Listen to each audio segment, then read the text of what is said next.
Well, good evening, everyone, and welcome. It's really great that so many of you have been able to join this evening to hear all about the next 5 years of Somerset Wildlife Trust, what we're aiming to achieve, and how we're going to get there. For those that don't know me, I'm Rupert Taylor. I'm the Chair of Trustees, and I'm delighted to be joined by all of the exec team. Led by Georgia, our Chief Exec, but also Adam, our Director of Action for Nature, James, our Director of Nature Recovery, and Paul, our Director of Business Planning and Development. And you'll be hearing from each of those as we go through this evening. But before we get started, I really just wanted to sort of spend a moment or two just positioning this. So this event this evening is about us setting out our goals for the next 5 years and the impact we want to make. And really, we're doing this because we're halfway through our 10-year strategy. So that was Wilder Somerset 2030. And we need to reflect on our progress, consider what's changed, reassess our priorities, and I think really importantly, reset our course for 2030. And so this evening is about setting out to all of you that refreshed strategy. But before we get into the content, I did want to take a moment to reflect on how critical nature is for all of us. And it was the celebrations around Sir David Attenborough's 100th birthday earlier on this year that reminded me how he's helped us understand one, I think, very simple truth. Everything we rely on, our health, our prosperity, our food, our resilience to climate change, all depends on nature. And here in Somerset, we see that every day. Healthy soils and pollinators support our farming. Access to green and blue spaces strengthens our well-being. Our wetlands, floodplains and coastal habitats protect us from flooding and extreme weather. So nature recovery isn't something we do after solving the other problems, it's how we solve them. And what gives me real hope is what's already happening across Somerset. Farmers restoring biodiversity, communities reconnecting with nature, and nature-based solutions reducing flood risk and improving water quality. And that's our volunteers, members and partners all giving their time and energy.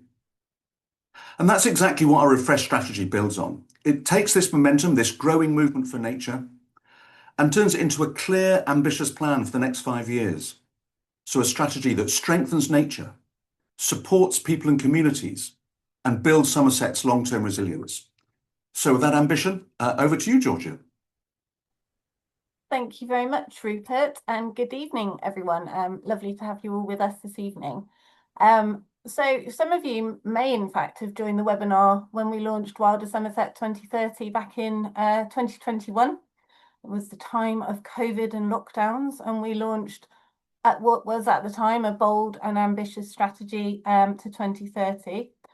And I think it's really important, just before we move into what the next 5 years will bring, is just to reflect on what we've actually managed to achieve, because that strategy really has helped us focus, and we've achieved some good things, even in the context of challenges and biodiversity decline. We've managed to achieve some really important things over the last few years.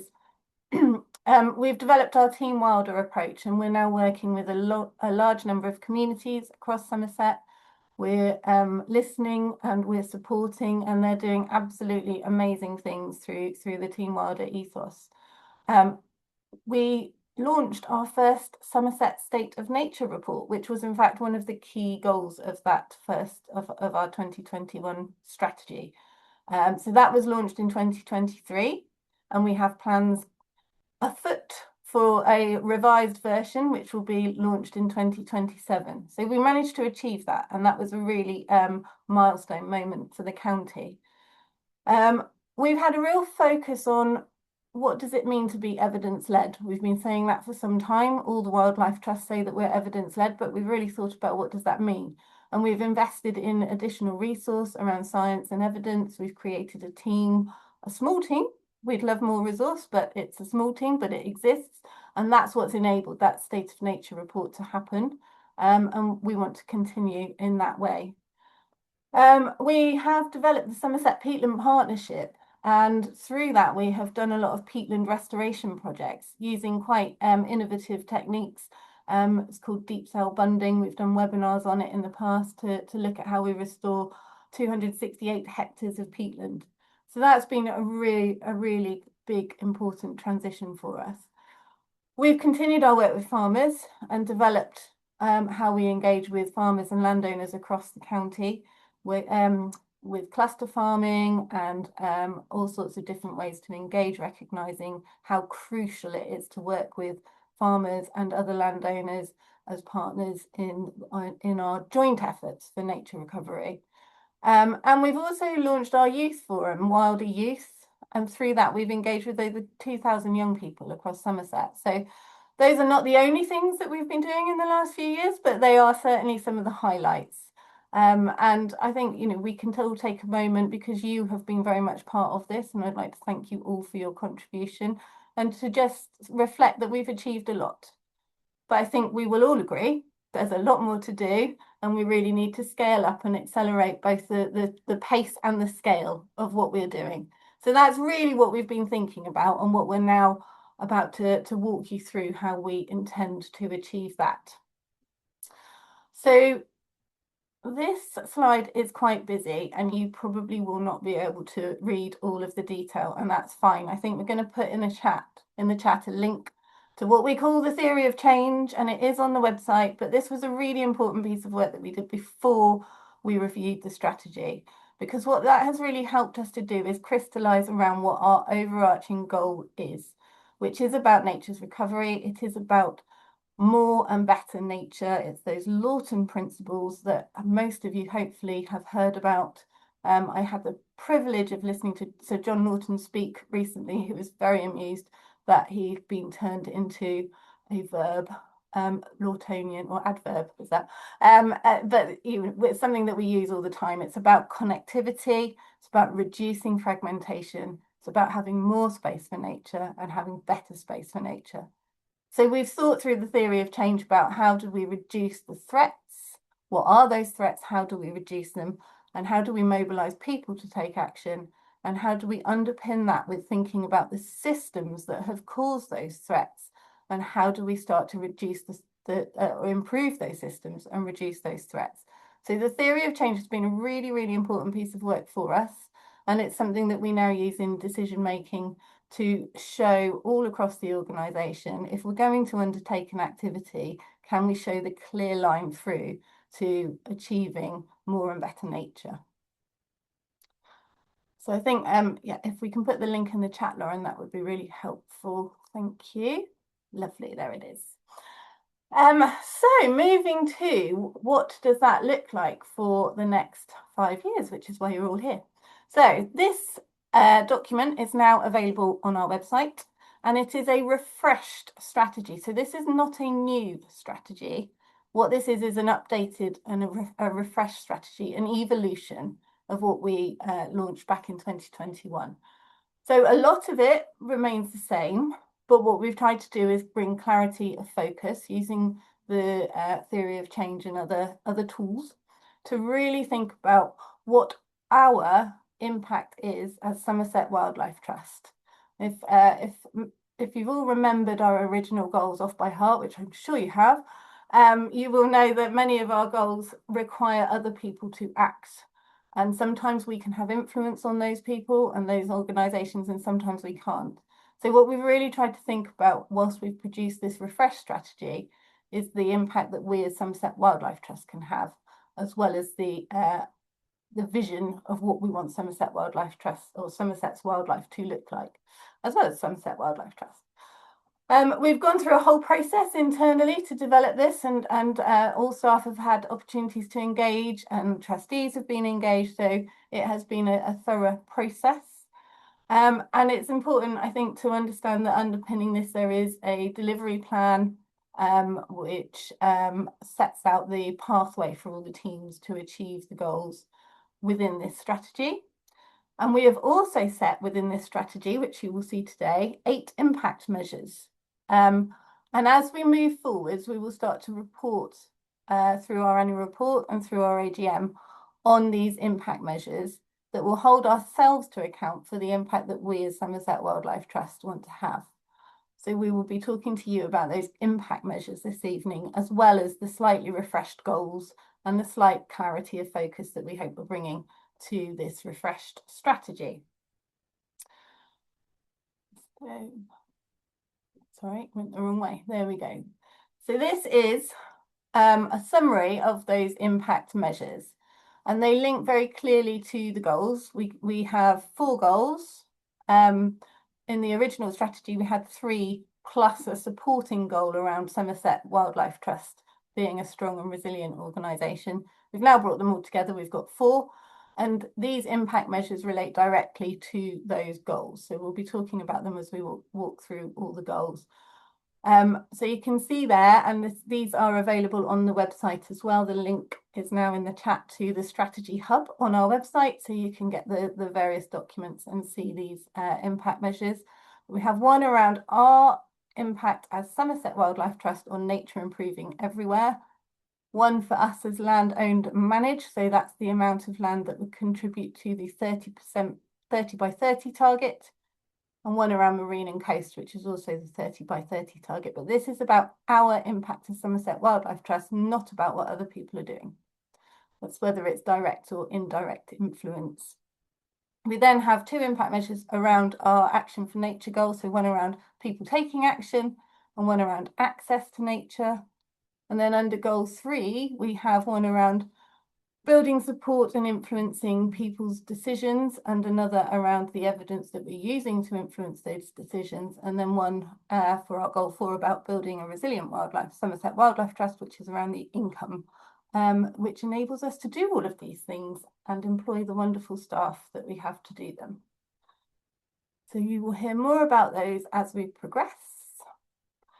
And there are 3 key areas that we're really trying to emphasise in our refreshed strategy. They existed in the original Wilder Somerset 2030 strategy, but we're really trying to crystallise around them and focus in on how important they are. So one is around restoring ecosystems. So this is around treating nature not as individual species or individual habitats, but as it says there, as a community. You can't isolate all the parts. So what we're looking for is thriving ecosystems where the balance is returning and ultimately nature is able to thrive, hopefully without as much management as it currently requires. So that's the ultimate goal, and that requires restoring nature at scale. We also want to make the point very clear that tackling the nature emergency or the biodiversity crisis, however you want to call it, also requires tackling the climate crisis. These are 2 things that are interlinked.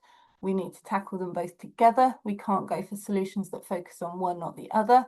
And we also need to recognise that by doing so, we can find solutions to both. Nature can find solutions to climate adaptation and to climate mitigation if we tackle them both together, giving us benefits around water, cleaner air, carbon capture, and all sorts of other things.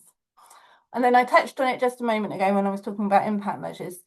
We're also having a much stronger focus on what we're calling systems change, or looking at where those drivers are in terms of policies and decisions that people make, whether they're politicians, whether they're businesses, whether they're individuals, whether they're policies locally, policies nationally. What's the evidence that we can use to show either how they could be improved for nature or how we could use them better to restore nature?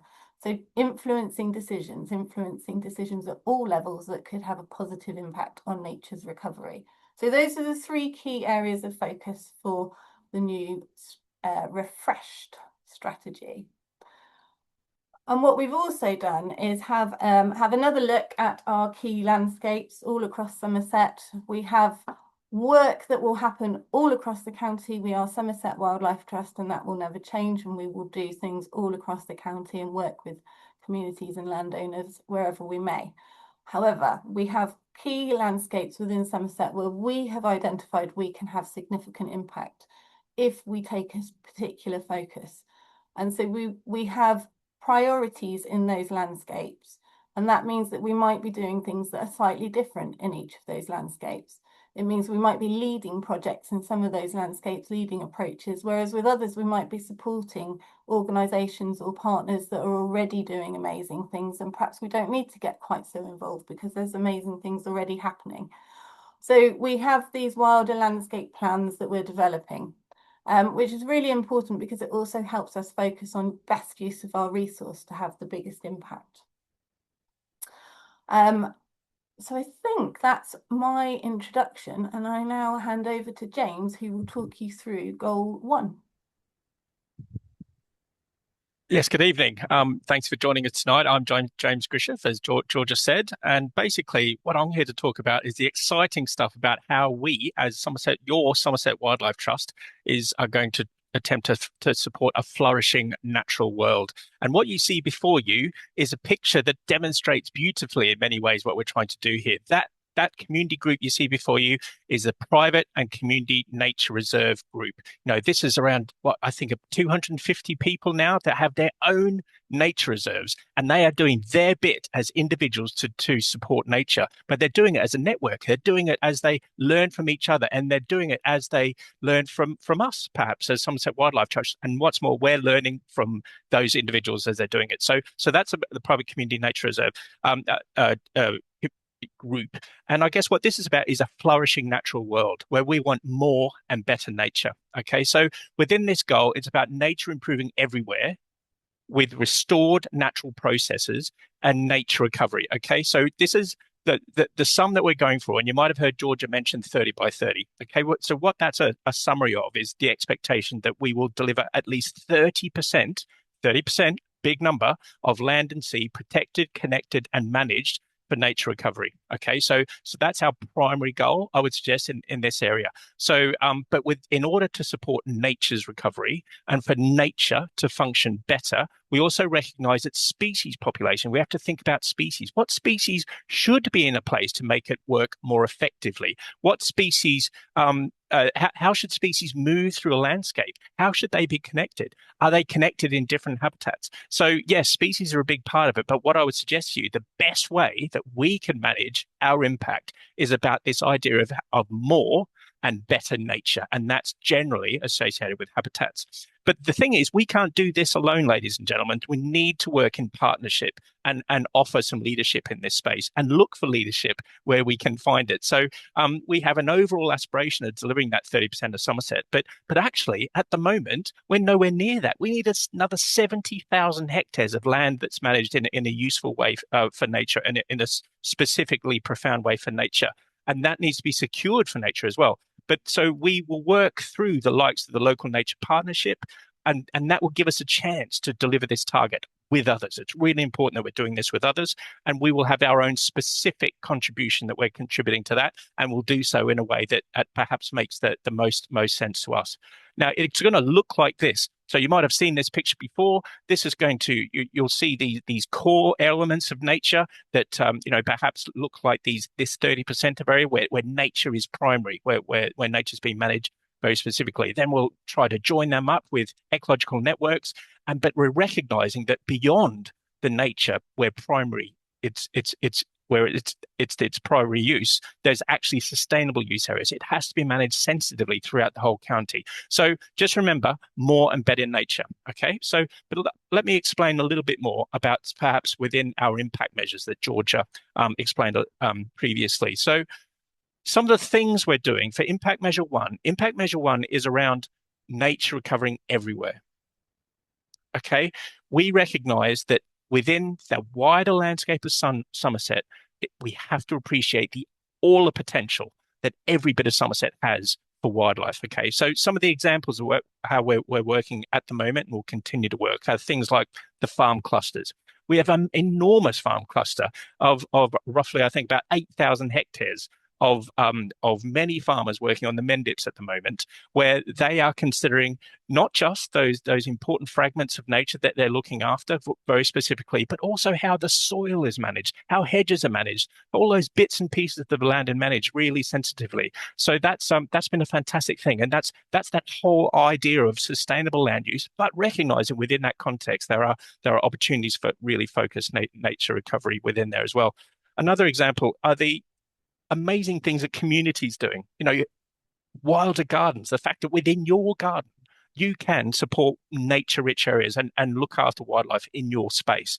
And that's been illustrated beautifully by some of the things that Wilder Enmore has able to achieve. Now, it's not the only community doing amazing things in Somerset, I clarified, but the point is that Enmore is a community that has confirmed that 25% of their gardeners are doing amazing things for nature. Their church is Wilder, and they've got a plan for more. So, it's an incredible thing, and I think there can be more of it. So that's the thing. There's also an opportunity about wildlife-friendly developments. Recognize there's a lot of development going on in Somerset, what we can do there. But I think the thing about nature recovering everywhere is a recognition that everyone everywhere can recover their nature.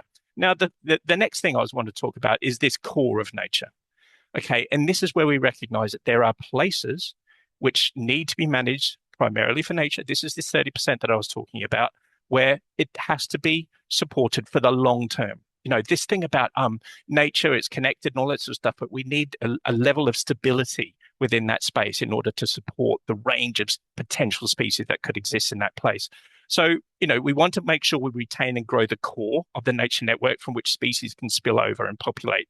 This needs larger belts of habitat secured for the long term. Now, some of the examples of working include, and what we've got here is an example of where we are working with farmers, landowners adjacent to the river, where actually they are putting in habitat, permanent habitat adjacent to the river, where this could be woodland, primarily woodland, but also scrubby habitat, which is quite a wide belt going, which is a connected nature all the way up. But what's amazing about this habitat, the landowners will get paid to deliver this habitat, again, for the long term, because of the benefits to natural flood management, because of the benefits of water quality, and also they could provide, get access to biodiversity net gain payments, and perhaps even carbon mitigation payments. So do you see what I'm saying here? There is an opportunity for us to get through all the faff and the red tape and support farmers and landholders to really come to grips with this green finance opportunity.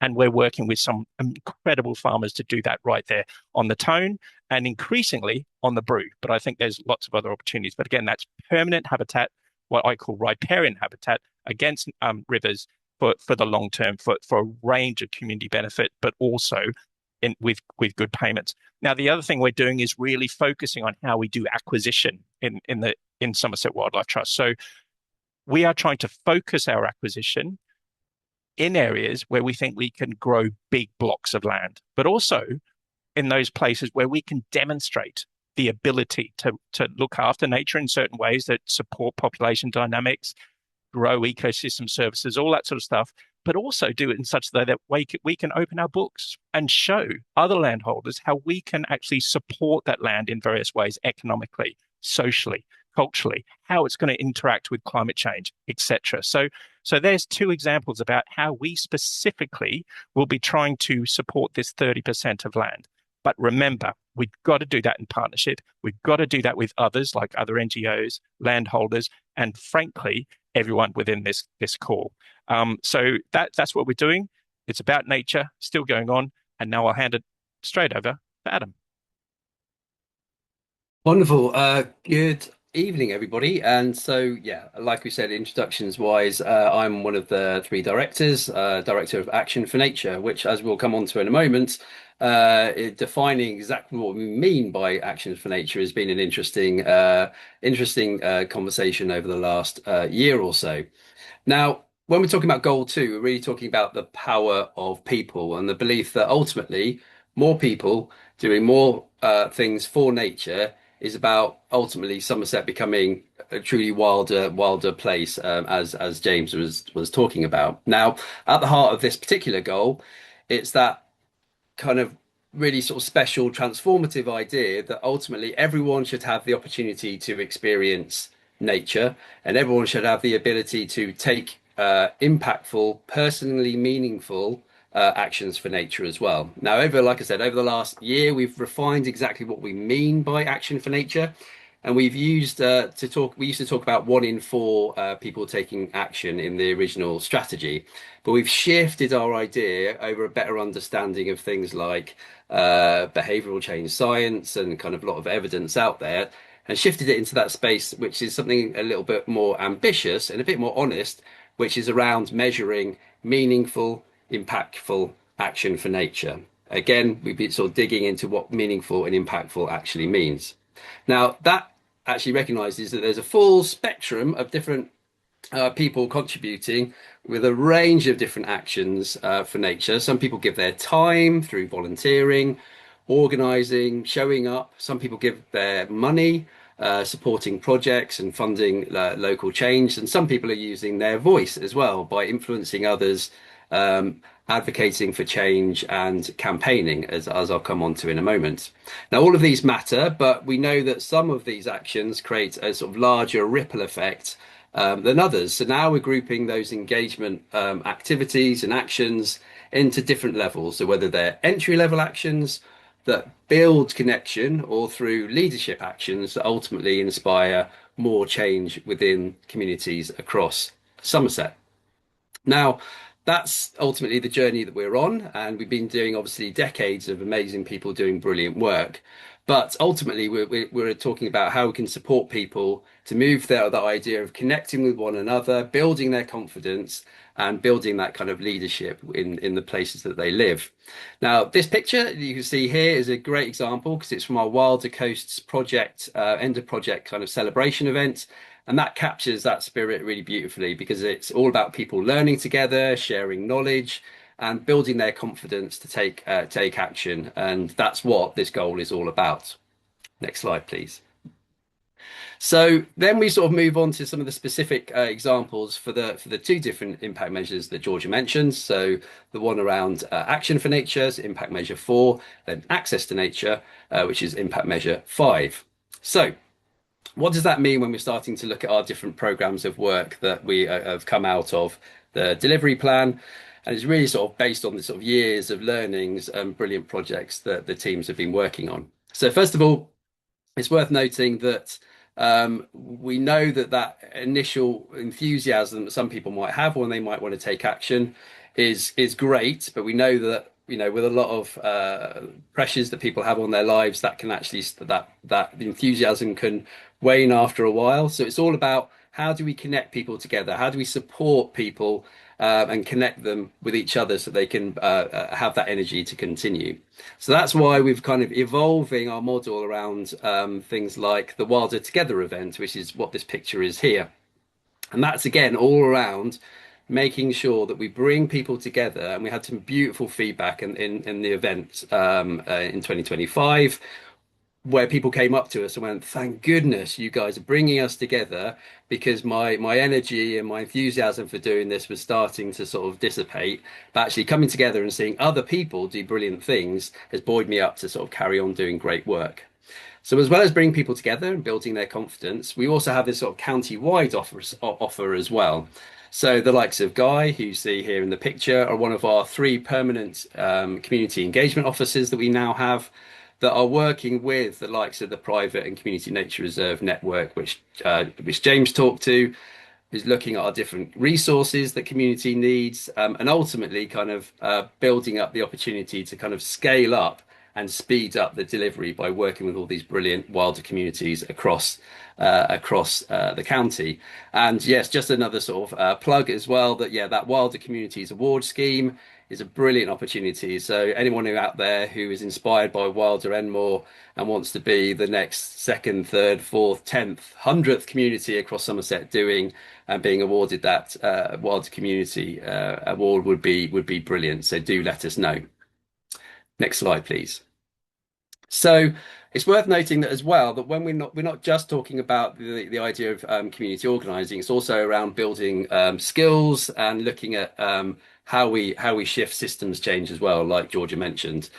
Now, in order to do that, we're really sort of stepping into that space of campaigning and advocacy and kind of looking at policy changes that need happening. So that's a really exciting moment. And around that, we built these 2 particular programs that we're working on, which is our Access to Nature program and our Next Generation program, which for the latter is all around working with 16 to 30-year-olds, around enabling more of them to sort of come into the sector, whether that's through volunteering, early careers opportunities, to try and look at that next generation of people who are working within the sector. Then our Access to Nature program is all around how we understand what the barriers to access to the natural world within Somerset and how we can, with partners, overcome those particular issues. Next slide, please. And last but not least, from me, is that idea of that. And just to reiterate, I think we've all mentioned it so far, that importance of partnership and collaboration. And again, this is how we're going to scale up and speed up the delivery of our strategy by working with others. And for example, we've been working really closely with Somerset Council to develop resources that communities can use to take action where they live. We're continuing to work through the work we've been doing on the Act to Adapt project, supporting parishes and councils to develop a new evolved version of these nature and climate resilience plans using nature-based solutions. But ultimately, what we're talking about is that idea of more people supporting one another to deliver in their patches as well, and ultimately having sort of more resilient responses to the nature and climate emergency that we're dealing with. So, for example, this is the picture of a particular meeting Frome Town Council with lots of brilliant community groups and the council themselves, looking at the River Frome catchment and understanding how we can work together, looking at multi-benefits rather than sort of single issues, and trying to understand how we can work together to deal with those problems and working with the people in those communities. So ultimately, that's the essence of it. That's goal 2. It's about people being empowered, people being connected and being supported in any way that we can. And ultimately, making sure that more people are taking that meaningful, impactful action for nature at every level across the whole of the county as well. So with that in mind, I'm going to hand over to Georgia. Thank you, Adam. And I've just seen in the comments, please do put any questions you've got in the chat, because we'd love to hear your what you'd like to ask us or perhaps tell us, and we will pick those up at the end. So on goal 3 is the goal that has probably had the most tweaks, which I sort of talked about right at the beginning. So our original goal 3 was around creating a Somerset state of nature, and it's what gave us the impetus to do to focus on the evidence, on science and evidence. And yes, there's always a lot more we can do on that, and we're absolutely committed to doing that. So this is about building a strong evidence base, but it is also about asking, why do we need that evidence? And that is this systems change approach. It's using that evidence to influence decision making, and that might be our own decision making on where we focus, the activities that we do, how we use our resources, because we've got the strongest evidence to support that. But it's also about using our evidence to seek to influence others. So goal 3 is now, as you can read in the chat, prospering with nature. So it's about understanding and influencing systems change. So there's, as I say, a robust evidence base, giving us an understanding of what's happening to nature in Somerset, understanding the impact that policies have on our natural environment, and seeking to influence those that make the decisions around it. So it's the so what of goal 3 from the original strategy. It's okay, so we're getting to a point where we have a better understanding of the state of nature of Somerset. So what? What does that mean? What do we do with it? How do we use it? And that's how we have evolved goal 3 to start to give us that focus, and see where we get to. So we can talk about that in terms of Honeygah. It's a kind of microcosm. Hopefully you're all sitting there going, oh yes, I remember Honeygah, and not thinking, oh, what's she talking about? Because we talk about Honeygah a lot. It is a site that we bought in 2021. It aligns with when we launched the first Wilder Somerset 2030 strategy. And it's a dairy farm on the Somerset levels, but it's mostly on deep peat. And we wanted to see if we could influence peat restoration by holding water and monitoring it to see what that did to carbon emissions, to the habitats that are there, to how we might be able to manage it, how we might be able to finance it, and also share our learnings with the local community, with local farmers, to see if that would in any way change people's minds about what they might do with their land on the levels. Those were the questions that we set when we bought Honeygah. And it's been incredible the amount of interest that we've had in this site since we bought it. And we have a huge range of academics and researchers now spending time at Honeygard. We have PhDs, we have various universities, we have master's students, we have undergraduate study groups, we have international research programs. And this is really a Somerset dairy farm, and they're coming to learn because they're at the beginning of something where we can see that it's going to transform, and we're monitoring that. We've got bioacoustic sensors collecting huge amounts of data. So Honeygard is a good microcosm for us of how we build the evidence base and how we then share that evidence and learn from it ourselves and share that learning with others. And that is what we're intending to do moving forwards, continuing to do it at Honeygard. And you may have seen that we have applied to develop all those buildings that you can see before you into a research centre on lowland peatland. So that planning application has been submitted, which will be very exciting. It's a very long-term project, but could be really quite transformational.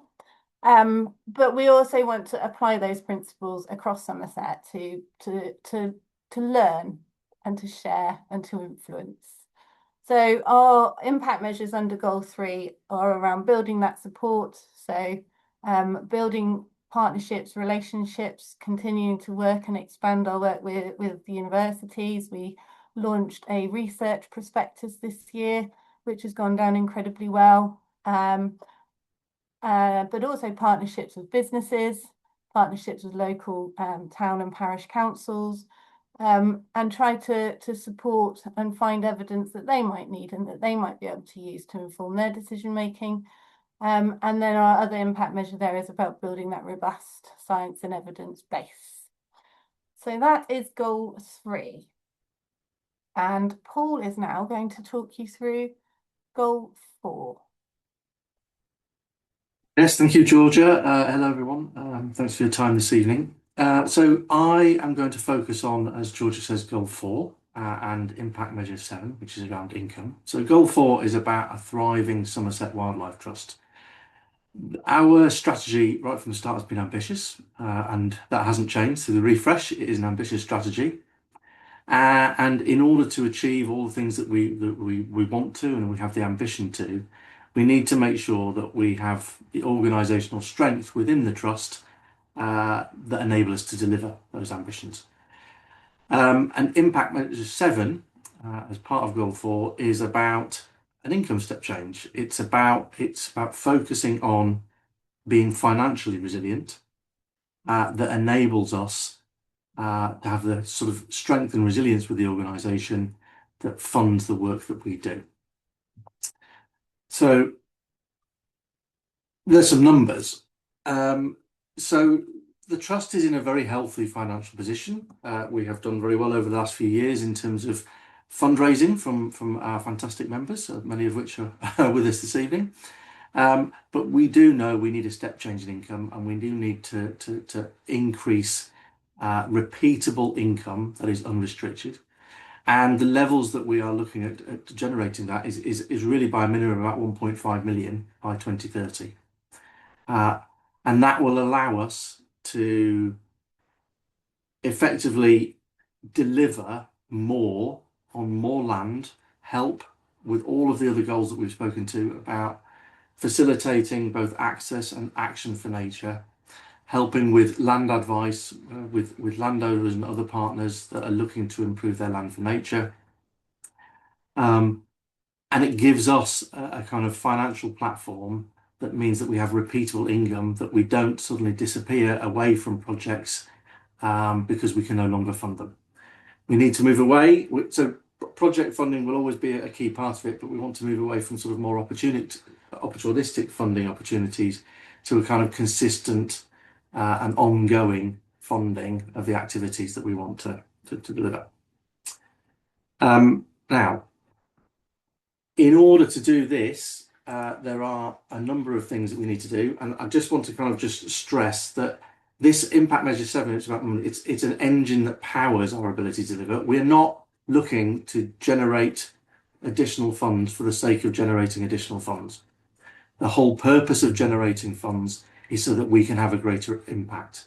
And I think that going through the strategy refresh has made us ever more conscious that that is something that we need to be doing. It's always been there, but I think it's really emphasised that actually we need to grow that income to deliver greater impact. So it's repeatable income, and it means that our strategic delivery moves more towards business as usual. Our business is our strategic delivery, and we need to be able to fund that strategic delivery. It will help us grow our core capacity, and that's about our people. It helps us train, develop, recruit, influence. It allows us to invest in systems, particularly in we've had a program of work on digital transformation that has done a lot for us, but we know that there's potential to do more. It helps us with our evidence collection, or data collection, which then strengthens our evidence. And it also means that we can make sure that we have the right things in place in terms of our governance to ensure that we are a resilient and trust going forward. And ultimately, it's about being fit for purpose now and for the future. We know that we will be able to do this via income streams from sort of more commercial aspects. We have as many of you know, we have a consultancy which provides ecological services. We've also heard this evening about green finance opportunities. But essentially what we want to do is grow income streams in line with our strategic delivery. So this is not about generating income that is not delivering to our other goals. It's fundamentally got to be aligned with our values, and it's fundamentally got to be aligned with delivery against other areas of our strategy. And if we can deliver those extra funds, then we'll be able to focus our resources on those actions that support the ecosystem, restoration of ecosystem function and climate resilience that we all want.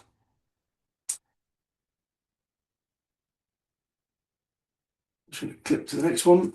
So we have identified a number of transformational shifts that we need to see. I should say that these are ongoing. They're not some things that we've just realised. A lot of the work has been going on over the past few years to do this. So what we have been working on over the last few years and will continue to work on is developing our skills, our capacity. We want an inclusive learning culture for all of our staff and our volunteers. We want to make sure that we are providing equity to all, and that we have a sort of one team Wilder ethos. So this is about us investing in our people, investing in our values, investing in our culture, and making sure that we are an employer of choice, that we can recruit the right people, that we can retain the right people, and that we can develop them to deliver more and to develop their careers within a sector that traditionally has often not served people well in terms of skills development and ongoing learning. Talked a little bit about our financial model. So obviously we have lots of unrestricted income that comes obviously from members, that comes from donations. We get restricted income that comes predominantly through sort of project funding. But we want to diversify this. We already have income coming in through our consultancy. We also have some green finance income coming in through carbon, and Georgia talks about Honeygar, and we have carbon credit sales at Honeygar. But there's more opportunity in there for us, and we have been testing over the last few years opportunities where we might be able to deliver this. And we're coming to the point where actually demand for these types of services is starting to increase. And through the testing that we've done over the last few years at places like Sharp and Honeygar, we believe we're in a very good place to deliver more income via this route. We will be using that money, or some of that money, to be invested in better systems and data.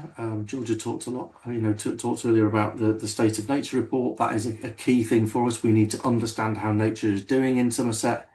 That requires data. I don't know if it's happened to everybody else, but the slides have disappeared off the screen. Yeah, we've lost the slides, Paul. It's not just you, I think so. As well to try to get those back up, I would.